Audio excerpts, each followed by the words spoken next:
సహాయం నీయా రాకపల్యంతముని స్మరణాచియా సహాయం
ఆదికాండము 1వ అధ్యాయము 28వ వచనాన్ని చదువుకుందాము.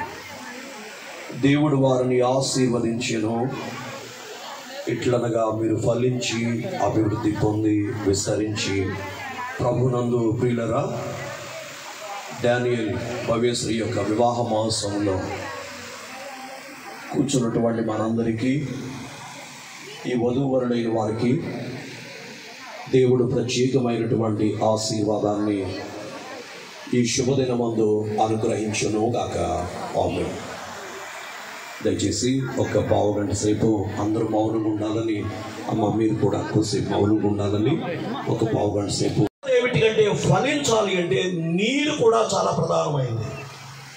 తీతుకు వ్రాసినటువంటి పత్రికలో పౌలు గారు అంటారు, పునర్జన్మ సంబంధమైన స్నానము ద్వారాను దేవుడు మనకు ఇచ్చేది ఏమిటంటే నూతనమైనటువంటి స్వభావం. కాబట్టి మీరు ఎలా ఉండాలి? ప్రభు కోరుకునేది ఏమిటంటే ఓ నూతనమైనటువంటి స్థితి, ఓ నూతనముగా, ఓ కొత్తగా. అంటే మీ జీవితం ఎలా ఉండాలి అంటే దేవుడు ఎలాగో కోరుకుంటున్నారో అట్లా మీరిద్దరు బాప్తిస్మము పొంది ప్రభువును సంపాదించుకున్నారు. అదే నీరు, ఆ నీరును సంపాదించుకున్నారు. మీరు చాలా ధన్యులు. ఫలించాలి అంటే ఒకటి సూర్యరశ్మి, రెండవది ఫలించాలి అంటే నీరు, మూడవది ఏమిటి అంటే ఎరువు అనేటువంటి బైబిల్. డానియేల్ ఇవి రోజు చదవలసినది ఏమిటి అంటే బైబిల్. అమ్మ భవ్యశ్రీ రోజు చదవలసినది ఏమిటి అంటే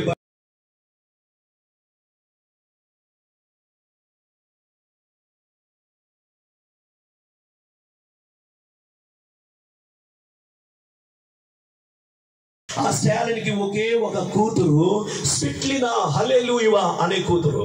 ఆ కూతురు అంటుంది, నాకు బాధ వచ్చినప్పుడు, నాకు వేదన వచ్చినప్పుడు, నా ప్రశ్నలకు ఎవరు సమాధానం చెప్పనప్పుడు నేనేం చేయాలో అర్థం కాని పరిస్థితుల్లో భయంకరమైనటువంటి తలంపులు, సూసైడ్ చేసుకోవాలా అనే తలంపులు నాకు వచ్చినప్పుడు నాకు ధైర్యం ఇప్పుడు కలుగుతుంది అంటే నేను బైబిల్ చదివినప్పుడే. బైబిల్ని నేను రోజు చదవకుండా ఉండలేను. డానియేల్, బైబిల్ని రోజు నువ్వు చదవాలి, బైబిల్ని అర్థం చేసుకోవాలి. భవ్యశ్రీ, వాక్య ప్రకారము మీరు ముందుకు వెళ్ళాలి. ఎందుకు అంటే వాక్యం ఎంత గొప్పది అంటే హెబ్రీ పత్రిక 4వ అధ్యాయం 12వ వచనంలో పౌలు గారు అంటారు, ఎందుకనగా దేవుని వాక్యము సజీవమై అది బలము గలదై రెండంచులు గల వాడి అయిన ఎటువంటి ఖడ్గము కంటెను వాడిగా ఉండి ప్రాణాత్మలను, కీళ్లను, మూలుగును విభజించునంత మట్టుకు దూరుచు హృదయం యొక్క తలంపులను, ఆలోచనలను శోధించుచున్నది.